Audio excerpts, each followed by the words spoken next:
this is Marie from Underground Crafter, and welcome to another Tips Tuesday. Right now we have just started National Crochet Month, which takes place in every year in March. And I guess it's really International Crochet Month because it's celebrated all around the world. And so for this month I decided to do a special series, and this series is all about crocheting for charity. To pick that topic because I know a lot of crocheters are super generous, and also because I think it's a great time to celebrate crochet while also sharing our love of crochet with other people.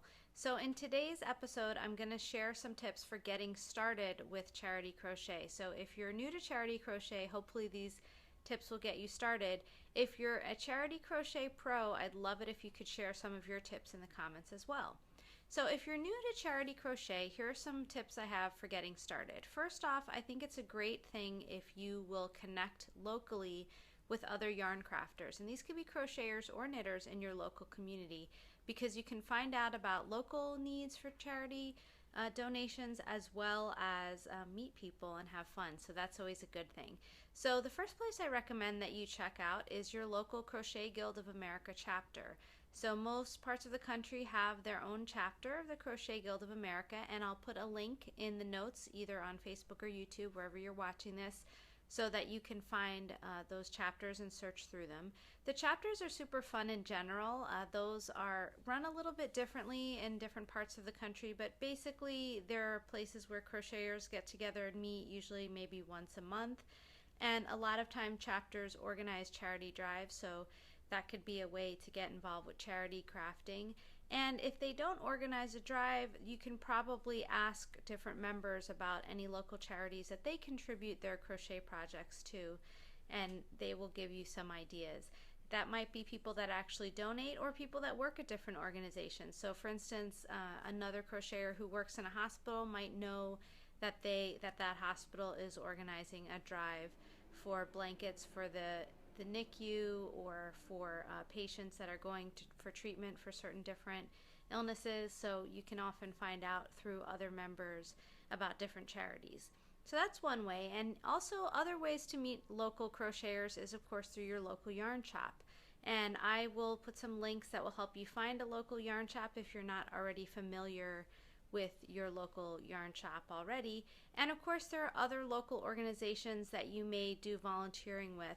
Not every charity accepts handmade items, and so not every charity is appropriate to share your crochet donations with, but you can ask around if you already volunteer somewhere else, because again, they might have some resources that can help you out. So that's the first way, is getting more connected locally into your local charity crafting community, which really is an extension of your local crafting community. The next places that you can look are online. There are several online directories of different charities that accept crochet donations.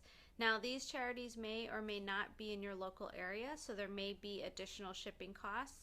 There are actually quite a few national and international organizations that have chapters around the world and around the country, so that even if the organization is national, you can do your donations a little bit more locally to save on shipping and also to help your local community. So I'll put links to some of those directories in the notes. Basically, those directories are all a little bit different. Some are searchable, but most of them aren't, so you have to kind of read through lots and lots and lots of descriptions of charities.